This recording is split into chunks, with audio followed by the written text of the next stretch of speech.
And welcome back, YouTube. Just got off the Route 27. That was a fun ride. If there's any bus that gives you an interesting slice of people working hard to tough out tough times, it's the Route 27. Because that bus is always packed. Every 30 minutes is not enough. By the way, it is 3:31 p.m. Friday, July 22nd, 2022.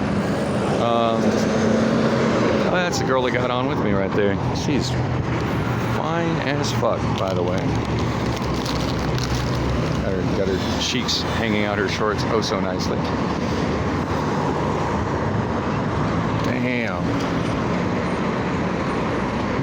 More cheeks. More cheeks.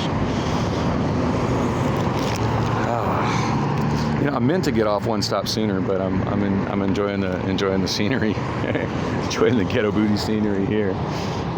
Tire shop looked pretty busy today. Wow, I never noticed this place is 24 hours. And there it says open 8 hours, whatever that means. 4 tires, $99.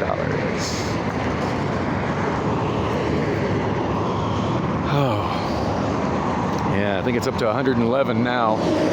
I saw more than a couple people hop on that bus, just literally dripping in sweat, like just flowing off of them.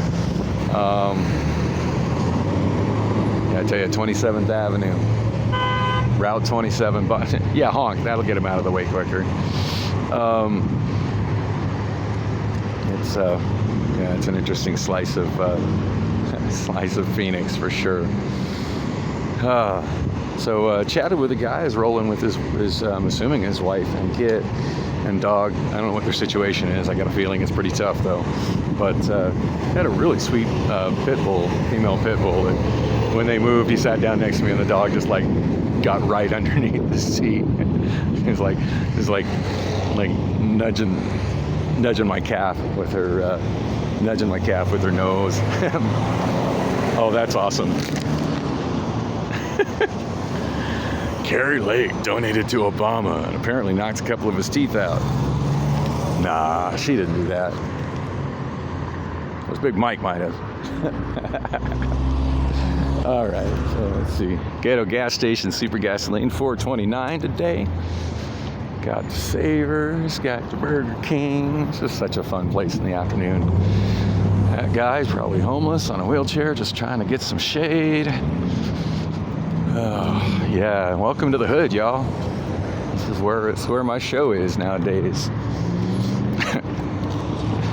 It's all right. I do love this show here, even if the so-called girlfriend doesn't support it anymore. I got a lot of people who do, and I'm somewhat beloved in this hood, and that means a lot to me. Speaking of which, I think she's been trying to message me on the iPhone. I did send her a pretty negative text message last night. I've been in relationships where you live together and there's only one car, and generally speaking, the partner with the car makes sure that the partner without the car is okay.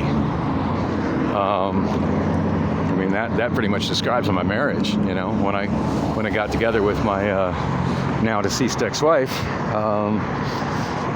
she had just bought a car.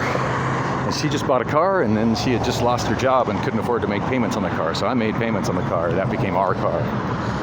And we shared it, and we did just fine sharing that car. Now, granted, I leased a taxi a lot of the time, so my vehicle was a taxi. But when I didn't have a taxi, she drove me to the cab company.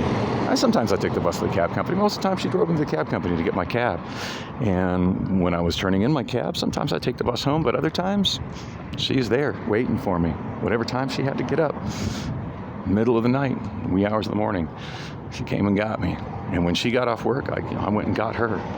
And she worked across town on the south side of Tucson. We lived on the north side of Tucson. That's how partners are supposed to take care of each other. Not like Priscilla just hanging me out to dry. And she was off work.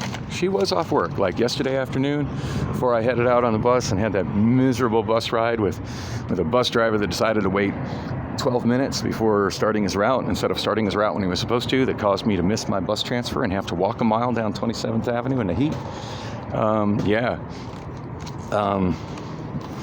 Yeah, I didn't even bother asking for a ride because I know that she's just looking out for herself. I mean, she's so looking out for herself to the point where I'm not even a consideration.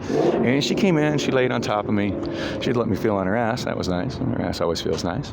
But I made it very clear that no, there was no time, that she wasn't going to provide me with a quickie, which is something that the wife was always down to provide me with, as most every other woman that I've had a cohabitating sexual relationship with.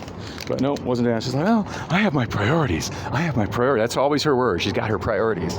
Bitch, if I ain't one of your priorities, if I'm not a priority to you, you're homeless. You gotta go.